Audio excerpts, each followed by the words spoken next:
બેંગ્લોરની અંદર જનાધિકાર સંઘર્ષ પરિષદના આદર્શ અય્યરે બેંગલુરુ કોર્ટની અંદર ફરિયાદ નોંધાવી હતી કે નાણામંત્રી નિર્મલા સીતારમણે ઇલેક્ટ્રોલ બોન્ડ દ્વારા જબરજસ્તીથી પૈસા વસૂલ્યા છે। નમસ્કાર દર્શક મિત્રો, દેશના ઇતિહાસમાં પહેલીવાર એવું બન્યું છે કે કોઈ નાણામંત્રીની સામે એફઆઈઆર થઈ હોય અને તે પણ ચાલુ પદ પર હોય। તો આવી જ ઘટના બની છે। કેન્દ્રીય નાણામંત્રી નિર્મલા સીતારમણની સામે એફઆઈઆર થઈ છે અને બેંગલુરુની એક સ્પેશિયલ કોર્ટે નાણામંત્રી સામે એફઆઈઆર નોંધવાનો આદેશ કર્યો છે। તો આના વિશે હું તમારી સાથે વાત કરીશ। મારું નામ રાજેશ શાહ છે અને તમે જોઈ રહ્યા છો ખબર છે.com। દર્શક મિત્રો, બેંગ્લોરની અંદર જનાધિકાર સંઘર્ષ પરિષદના આદર્શ અય્યરે બેંગલુરુ કોર્ટની અંદર ફરિયાદ નોંધાવી હતી કે નાણામંત્રી નિર્મલા સીતારમણે ઇલેક્ટ્રોલ બોન્ડ દ્વારા જબરજસ્તીથી પૈસા વસૂલ્યા છે।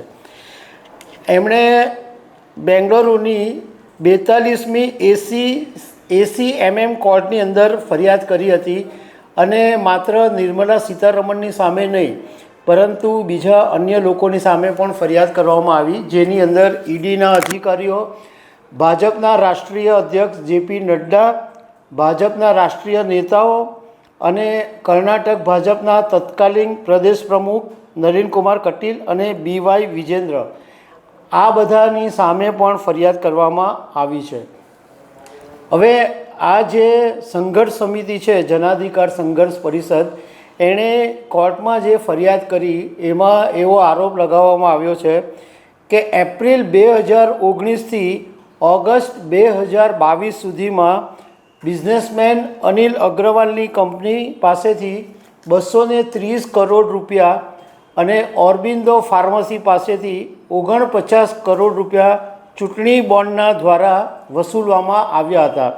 બેંગલુરુની કોર્ટે નાણામંત્રી નિર્મલા સીતારમણ સામે બેંગલુરુનું જે તિલકનગર પોલીસ સ્ટેશન છે એને આદેશ કર્યો છે કે નાણામંત્રીની સામે એફઆઈઆર નોંધો।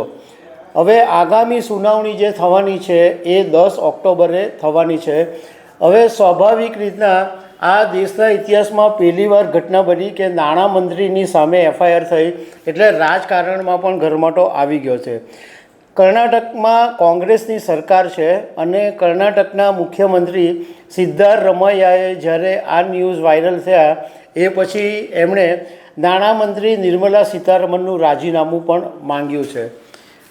હવે આગામી દિવસોમાં જ્યારે 10મી ઓક્ટોબરે સુનાવણી થશે પછી શું ડેવલપમેન્ટ થશે એ ખબર પડશે। તો દર્શક મિત્રો, આવી અનેક વાતો સાથે અમે તમને મળતા રહીશું। Thank you very much.